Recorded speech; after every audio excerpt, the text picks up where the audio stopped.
الحمد لله مولانا محمد تعالى عليه وسلم العالمين جميعا وأحمد للمذنبين الخطائين الهالكين صلى الله تعالى عليه وعلى آله ومرضي لديه صلاة وعمل ملك الحيوم لا إله إلا الله أشهد أن سيدنا ورسوله أما بعد الشيطان الرجيم بسم الله يا أيها الذين آمنوا الصيام كما كتب لكم تتقون علی العظیم علماء عزیز کو عقیدت کے ساتھ اپنی عقیدت تو جہاں حضور رحمت سرور کائنات صلی اللہ علیہ وسلم کی بارگاہ کی نظریں پیش کر دیں. اللہم صلی علی سیدنا الجود والکرم والہ میں اس اربع میں سے ایک اہم ترین کے بارے میں کچھ گفتگو کرنا ہے. ہم نے اس عنوان کو منتخب کیا ہے کہ رمضان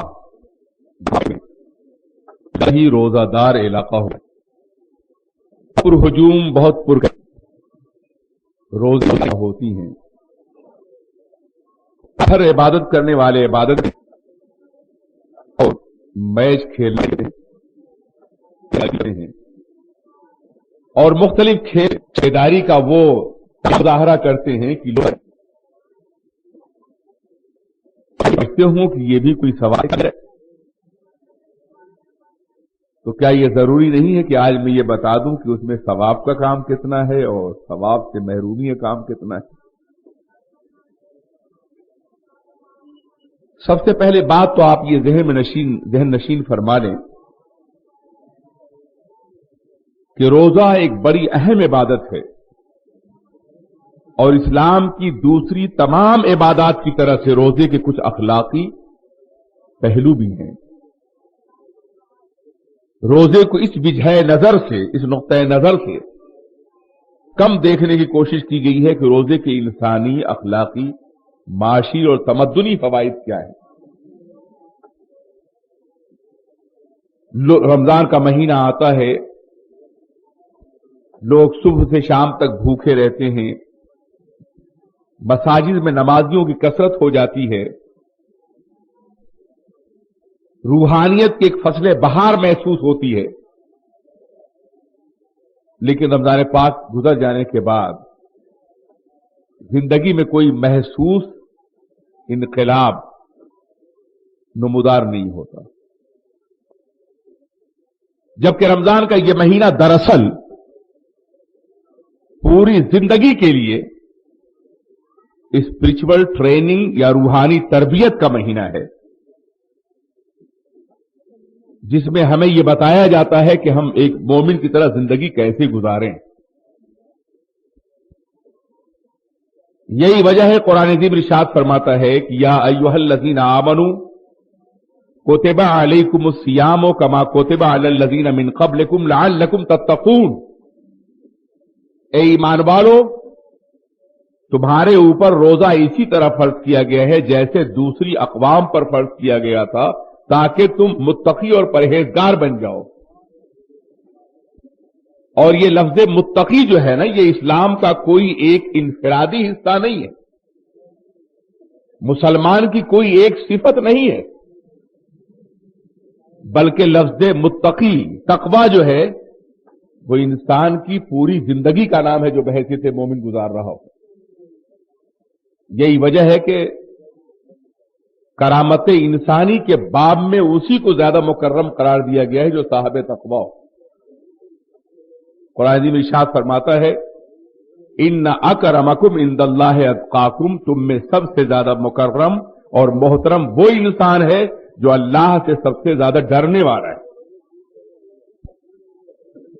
قرآن عظیم میں ایک مقام پہ ارشاد فرمایا گیا سیجنبها الاتقى الذی، یقیناً پرہیز کرے گا وہ سب سے زیادہ پرہیزگار جو اپنے مال کو تزکیے کے لیے اللہ کے راستے میں خرچ کرتا ہے. تو تقوی ایک ایسا جوہر ہے ایک ایسی صفت ہے جو انسان کی زندگی کی تمام صفات پر غالب ہے. انسان بااخلاق ہوگا تو تقوی کی بنیاد پر، انسان نماز میں احسان کی منزل حاصل کرے گا تو تقوی کی بنیاد پر، انسان دنیا میں کامیابی کا مقام حاصل کرے گا تقوی کی بنیاد پر، انسان انسانیت میں منزل کمال حاصل کرے گا تو بھی تقوی کی بنیاد پر، انسان جنت حاصل کرے گا تو بھی تقوی کی بنیاد پر، انسان قرآن سے ہدایت حاصل کرے گا تو بھی تقوی کی بنیاد پر. تقوی انسان کی پوری زندگی پہ چھایا ہوا ہے، اور نماز اور روزہ جو ہے تقوی پیدا کرتا ہے، متقی بناتا ہے انسان کو. یوں تو جتنی بھی ہماری عبادتیں ہیں ان تمام عبادتوں میں انسان کے اخلاقی اور تربیتی پہلو کو نظر انداز نہیں کیا گیا ہے. آپ نماز پڑھتے ہیں، دنیا میں یہ سمجھا گیا تھا کہ نماز دراصل بندگی، عبادت، ورشپ، یہ اللہ اور بندے کے درمیان کا کوئی اسپیشل معاملہ ہے. جس قدر زیادہ تنہا عبادت کی جائے اسی قدر زیادہ گیان، دھیان، رجوع اللہ وغیرہ پیدا ہوتا ہے. لیکن اسلام میں اس تصور کو بالکل ریجیکٹ کر دیا ہے. جائز تو یہ بھی قرار دیا گیا کہ آپ تنہا نماز پڑھیں، لیکن جماعتی زندگی کے فرد کی حیثیت سے پڑھیں تو 27 گنا زیادہ ثواب دیا گیا. جانتے ہیں اس کی وجہ کیا ہے؟ اس لیے کہ جب آپ دن میں 5 مرتبہ قدم سے قدم اور شانے سے شانہ ملا کے اپنے مسلمان بھائی کے ساتھ کھڑے ہوں گے تو اس کے درد، اس کے اضطراب، اس کی ضروریات کو محسوس بھی کریں گے اور محبت پیدا ہوگی، اور پھر معاشرہ ایک منظم کیفیت کا حامل ہو جائے گا. جمعے کے دن پوری آبادی کے لوگ جمع ہو جاتے ہیں، اور سال میں عید کے موقع پہ اطراف و جوانب کے لوگ بھی جمع ہو جاتے ہیں، اور زندگی میں ایک بار کعبۃ اللہ کی دیواروں کے نیچے تمام دنیا کے انسان رنگ و نسل کے سارے امتیازات کو فراموش کر کے ایک ہی لباس میں، ایک ہی آواز میں، ایک ہی انداز میں کھڑے ہوتے ہیں. ایک ہی صف میں کھڑے ہو گئے محمود و ایاز، نہ کوئی بندہ رہا اور نہ کوئی بندہ نواز. اور پھر کعبہ میں تو آپ زندگی میں ایک بار حاضر ہوتے ہیں، لیکن کعبہ کی صف میں آپ روزانہ کھڑے ہوتے ہیں.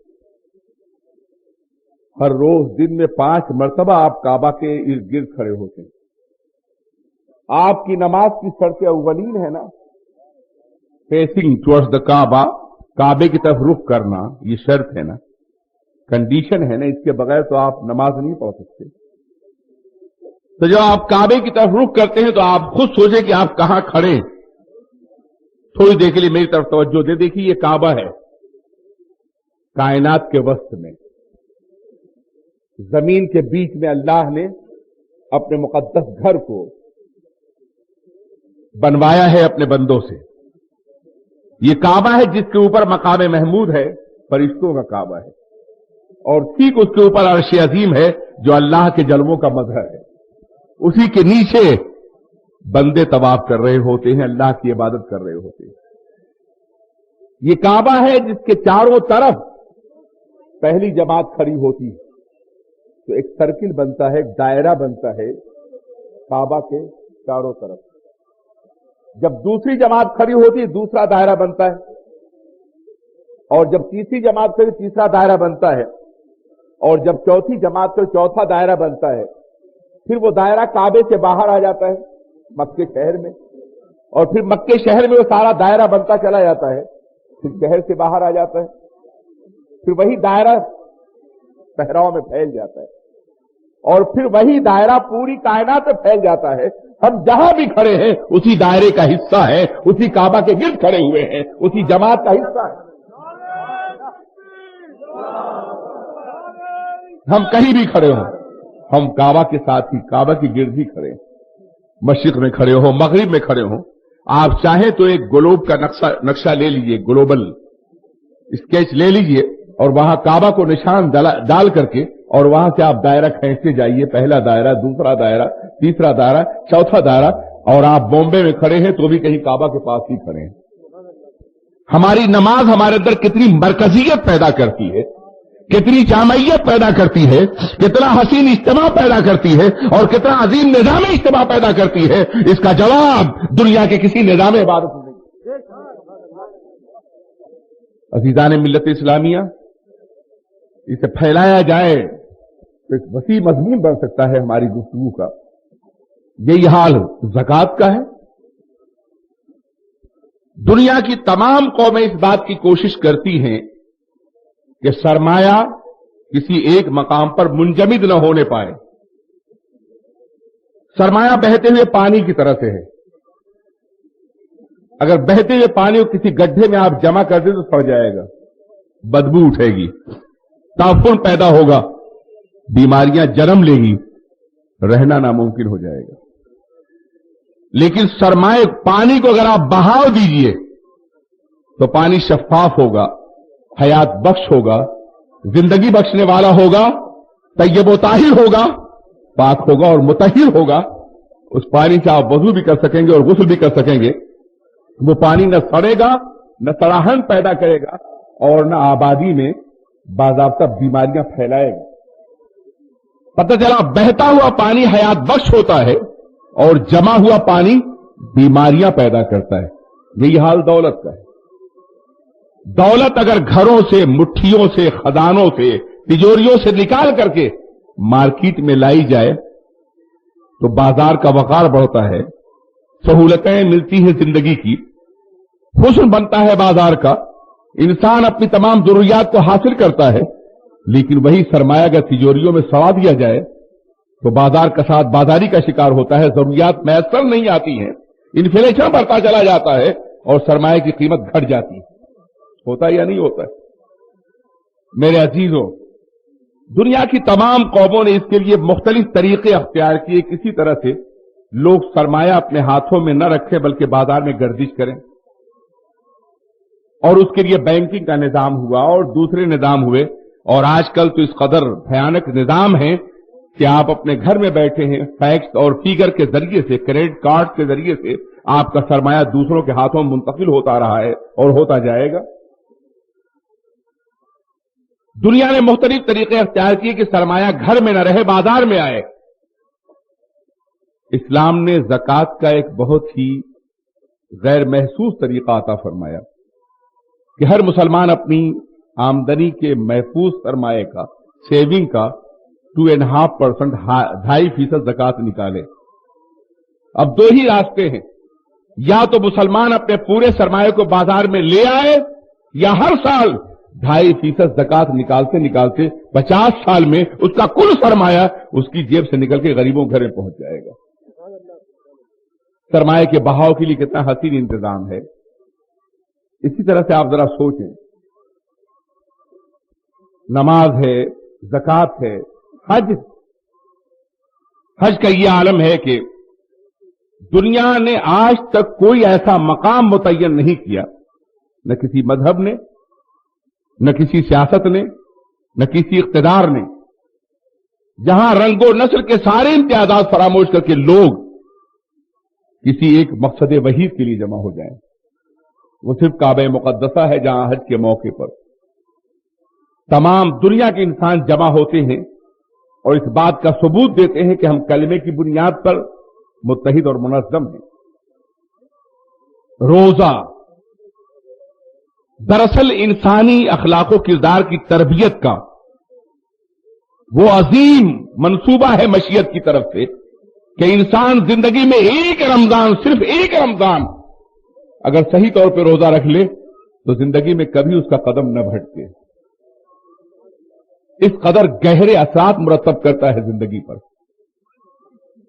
اس قدر گہری تربیت کرتا ہے روزہ، قلب و نظر کو اس قدر آراستہ کرتا ہے، ضمیر کو اتنا سنوارتا ہے اور شخصیت کو اس قدر نکھارتا ہے کہ ایک مرتبہ رمضان کے بعد نکھی ہوئی شخصیت جب جاتی ہے تو دوسرے افراد بھی اسے دیکھ کر کے اطاعت قبول کرتے ہیں اور بندگی کا راستہ اختیار کرتے ہیں۔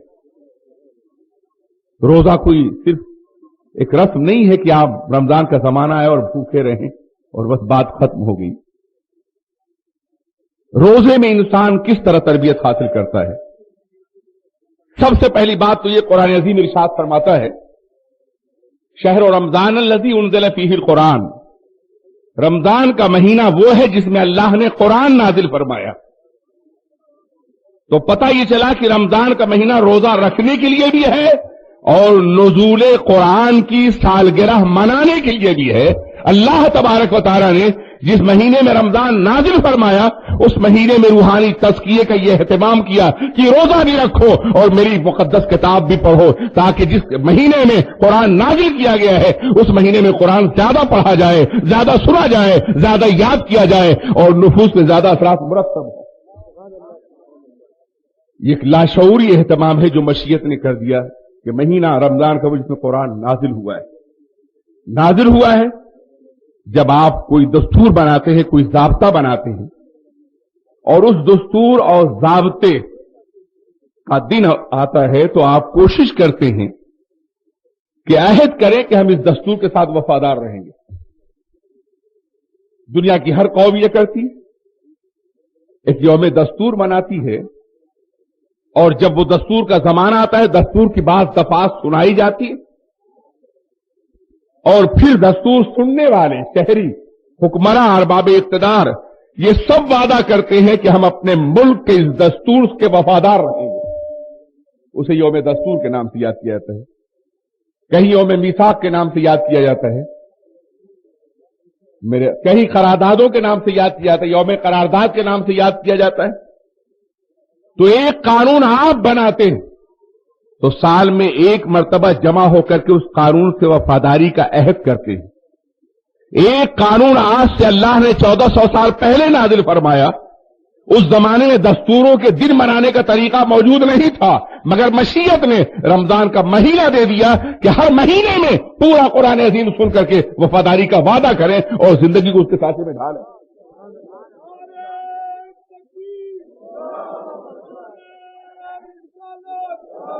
رمضان کا مہینہ وہ جلوہ گر ہونے والا ہے. اس لیے میں نے سوچا کہ تذکیر کے طور پر یاد دلا دوں کہ آپ کو رمضان کس طرح منانا ہے، ہمیں رمضان کس طرح منانا ہے. شہر رمضان کی برکتوں کے حصول کے لیے ہمیں کیا کرنا ہے اور کیا راستہ اختیار کرنا ہے. دنیا کی بے شمار قومیں ہیں جو عبادت کا اعلیٰ مقام حاصل کرنے کے لیے جنگلوں میں چلی جاتی ہیں، رہبانیت اختیار کرتی ہیں، ترک لذات اختیار کرتی ہیں، بال بچوں کو چھوڑ دیتی ہیں یا شادیاں نہیں کرتی. کرسچینٹی میں ایک طبقہ موجود ہے، ہندوؤں میں ایک طبقہ موجود ہے، یہودیوں میں ایک طبقہ موجود ہے جنہیں ہائیسٹ رینکنگ یہودی کہا جاتا ہے یا کرسچین کہا جاتا ہے، جو شادیاں نہیں کرتے. ان کا کمال یہ ہے کہ وہ زندگی کی ساری لذتوں سے دور ہو کر کے صرف اللہ کی عبادت کرتے رہے. اسی کو وہ کمال سمجھتے. اسلام پہلا مذہب ہے اس کائنات میں جس نے اس طریقہ کار کو پسند نہیں فرمایا. اس لیے کہ اسلام زندگی کا مذہب ہے اور رہبانیت میں زندگی سے بیزار ہونے کی تعلیم دی جاتی ہے. فرار عن الحیات ہے، زندگی سے بھاگنے کا راستہ بتایا جاتا ہے. کامیاب وہ انسان ہے جو انسانوں میں رہ کے اللہ کی عبادت کرے، یا وہ کامیاب ہے جو انسانوں سے بھاگ کے اللہ کی عبادت کرے. وہ انسان زیادہ کامیاب ہے جو انسانوں میں رہ کر کے انسانوں کے تقاضوں کو پورا کر کے انسانی ضروریات کو پورا کر کے معاشرتی تقاضوں کو جائز بنیادوں پہ پورا کر کے انسانوں کے درد، انسانوں کے دکھ، انسانوں کی تکلیف، انسانوں کی خوشی میں شریک ہو کر کے اللہ کی عبادت کرے. اسلام زندگی سے فرار کا راستہ نہیں بتاتا، زندہ رہنے کا طریقہ بتاتا. اس لیے فرمایا گیا لا رہبانیت فی الاسلام، اسلام میں رہبانیت نہیں ہے. اسلام صرف اتنا مطالبہ کرتا ہے کہ آپ زندگی میں جہاں بھی ہو، جس مقام پر ہو، جو بھی کام کر رہے ہوں، مسلمانوں کے اجتماعی مسائل کے لیے کچھ نہ کچھ کرتے رہیں. حدیث پاک میں آیا ہے وَمَنْ أَصْبَحَ وَلَمْ يَهْتَمَّ بِأُمُورِ الْمُسْلِمِينَ فَلَيْسَ مِنَّا. جس کسی مسلمان نے کوئی صبح کی اور اس نے مسلمانوں کے مصالح عامہ کے لیے کوئی کام نہیں کیا، وہ ہماری سوسائٹی کا ممبر نہیں. سرکار نے فرمایا کہ ہر مسلمان پہ یہ فرض ہے کہ وہ مسلمانوں کے فائدے کے لیے کچھ کرے. تو اگر وہ جنگل میں چلا گیا,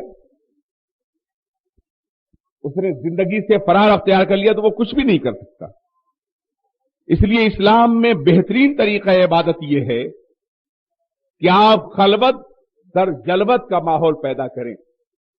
بازار میں ہو تو بھی اللہ کی یاد سے غافل نہ ہو, دکان پہ ہو تو بھی اللہ کی یاد سے غافل نہ ہو, کالج میں ہو تو بھی اللہ کی یاد سے غافل نہ ہو, یونیورسٹی میں ہو تو بھی اللہ کی یاد سے غافل نہ ہو, گھر میں ہو تو بھی اللہ کی یاد سے غافل نہ ہو, کہیں بھی ہو مگر اللہ کی یاد سے غافل نہ ہو. دست در عمل و زباں در ذکر, ہاتھ کام میں ہو اور زبان ذکر الہی میں ہو.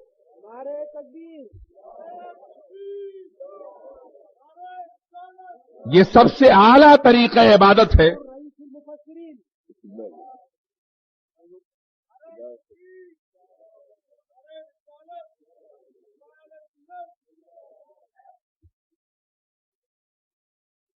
ہاتھ کام میں ہو اور زبان ذکر الہی میں ہو. اسلام میں رہبانیت نہیں ہے, لیکن انسان کا مزاج یہ ہے کہ جب کسی حقیقت کی طرف کامل توجہ دینا چاہتا ہے تو اس حقیقت کے لیے خود کو الگ کرنا چاہتا ہے. مگر ایک انسان کوئی کتاب لکھنا چاہتا ہے, کتاب بڑی وسیع ہے, تو وہ چاہتا ہے کہ کچھ دن ایسے مل جائیں کہ جب زندگی کی مصروفیات سے الگ ہو کے وہ کتاب لکھ سکے. ایک انسان کسی سبجیکٹ پر محنت کرنا چاہتا ہے تو وہ چاہتا ہے کچھ ایسا وقت ملے کہ جب ہماری مصروفیات نہ ہوں, اس ٹاپک پہ محنت کریں. تو جو لوگ قرب خداوندی حاصل کرنا چاہتے ہیں وہ بھی یہ چاہتے ہیں کہ ہمیں کوئی ایسا وقت ملے کہ جب ہم ہر طرف سے بے نیاز ہو کر کے, ہر طرف سے غیر متوجہ ہو کر کے اللہ کی طرف متوجہ ہوں. انسان کی اس فطرت اور اس جذبے کو تسکین دینے کے لیے مشیت نے یہ فرمایا تمہیں جنگل میں جانے کی اجازت نہیں ہے, تمہیں گھر چھوڑنے کی اجازت نہیں ہے, تمہیں بال بچوں سے بے نیاز ہونے کی اجازت نہیں ہے, تمہیں معاشرتی تقاضوں سے دور ہونے کی اجازت نہیں ہے, مگر ہم نے سال میں ایک مہینہ رمضان کا دے دیا ہے جس میں تم 24 گھنٹے تخلیے میں اللہ کی عبادت کر سکتے ہو. کام بھی کرو گے مگر روزہ یاد رہے گا, گھر میں رہو گے مگر روزہ یاد رہے گا, سو رہے ہوگے مگر روزے کی کیفیت ہوگی, اور عبادت کر رہے ہوگے تو روزے کا نور تمہارے چہرے پر ہوگا. روزے کے پورے مہینے میں گویا آپ کو ترک لذات کر کے اللہ کی بارگاہ میں تنہا ہونے کا حکم دیا گیا ہے. یہ دنیا کی ان قوموں کے جواب میں ہے جو لوگ رہبانیت اختیار کرتے تھے اور معاشرے سے الگ ہو کر کے اللہ کی عبادت اختیار کرنا چاہتے تھے. یہاں ایک ایسا نظام دے دیا گیا, ایک ایسا سسٹم دے دیا گیا, ایک ایسا طریقہ دے دیا گیا کہ آپ معاشرے میں ہیں, آپ سوسائٹی میں ہیں, آپ ماحول میں ہیں, کام کر رہے ہیں, مگر 24 گھنٹے اللہ کی عبادت میں ہیں. کوئی بھی عبادت اس قدر قلب و نظر پر, ذہن پر اثرات مرتب نہیں کرتی جتنا روزہ مرتب کرتا ہے. روزہ تزکیہ نفس کا سب سے بڑا ذریعہ ہے. روزہ قلب کو پاک کرتا ہے, روزہ ضمیر کو سنوارتا ہے, روزہ ذہن کو آراستہ کرتا ہے, روزہ انسان کی مخفی روحانی توانائیوں کو بیدار کرتا ہے, روزہ انسان کے قلب کو جلا بخشتا ہے, روزہ انسان کو رجوع ارتقاء کی منزل عطا کرتا ہے, روزہ عرفان خداوندی عطا فرماتا ہے, روزہ قرآن پاک کے جمال اور اس کے نور کو قلب انسانی منتقل کر دیتا ہے.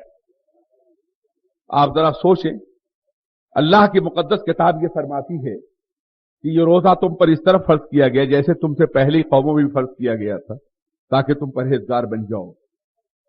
پہلی قوموں پہ جو فرض کیا گیا تھا, قوموں کا حال تو ہمیں یہ نہیں معلوم ہے, لیکن ہمیں اتنا ضرور معلوم ہے کہ جب اللہ تبارک و تعالیٰ کسی قوم کے نبی کو اپنی مقدس کتاب عطا فرمانے کا فیصلہ فرماتا تو اسے عوام سے دور لے جا کر کے تخلیے کا حکم دیتا اور وہ روزہ رکھتا.